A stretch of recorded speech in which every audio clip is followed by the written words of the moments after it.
Hello, my friends. Welcome to another Follow Him Favorites. My name is Hank Smith, and I'm here with the amazing John Bytheway. Hello, the amazing John Bytheway. I'm trying to earn that title. Thank you, sir. It's good to be with you again. John, you know the routine. For Follow Him Favorites, we take a single question from this week's lesson, which is Matthew 18 and Luke 10.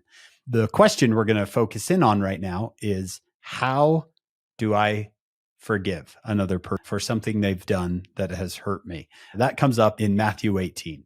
Peter says, how many times do I have to forgive someone? And Jesus says 70 times 7. And then he tells the story of the unmerciful servant. John, how in your experience have you found it, how people are able to forgive? Gosh, such a good question to answer in 5 minutes, because it's one thing if somebody takes your Captain Crunch, and it's another thing if, some of the things that people go through, aren't you amazed, Hank, at some of the trials that people have? And sometimes it's like, I can't forgive. And you want to say, you're right. You by yourself, maybe you can't. You're going to have to get some help. You're going to have to get a blessing. You're going to have to get with your bishop. You're going to have to get the Lord to help you, because some things that happen are so difficult. But I think a quick answer is, blessed are the merciful, for they shall obtain mercy. And when I reflect on that I need forgiveness, it helps me be more forgiving. And I know that's kind of the way it works. But like I said, there are some of those things that you may need some extra help with. Yeah. There's this story of the unmerciful servant in Matthew 18, which can be profound for anyone who's in this position. And this servant gets forgiven of this massive debt, but then he goes out and tries to attack another person who he's supposed to forgive. So I think one of the things that we can learn here is part of forgiveness, at least in the beginning, is not going out and trying to harm the other person.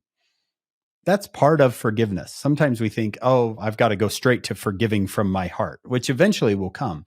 But in this first part, it's don't go out and seek that person and try to harm them or talk about them or write about them online. That's step one in this. And then I think if this servant would have gone back to the Lord and said, how did you do that? How did you forgive me that massive debt? I've got this other one that's way smaller and I can't forgive it. That would be a totally different parable. If he returns to the Lord and says, how do I become more like you?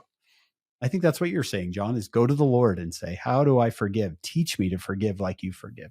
Yeah, and I think it's been helpful, just as we've talked, Hank, this year, reading these stories, reading about people who have struggled with the same thing, listening to conference talks about forgiveness. I think it helps us to know, okay, if these people can do it, maybe I can do it too, and really understanding what it means and the Lord's justice and mercy and how we need that too.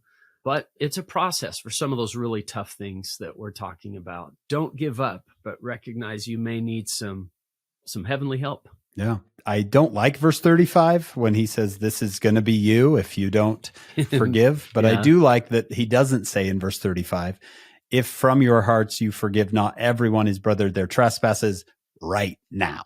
I think if you're saying, well, I want to forgive, you're on the right road.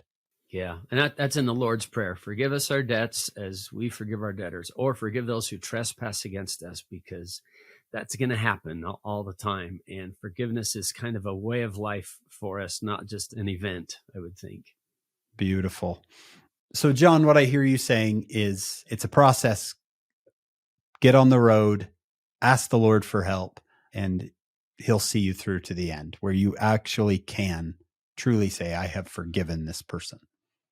Yeah, I've read stories that I just think, how did they do that? And it's like, they must have had help. That's how they did it, They must have had help. And that help is available to you too.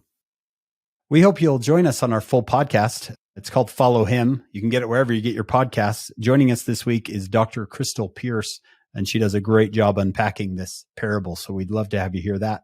And then come back next week. We'll have another Follow Him Favorites.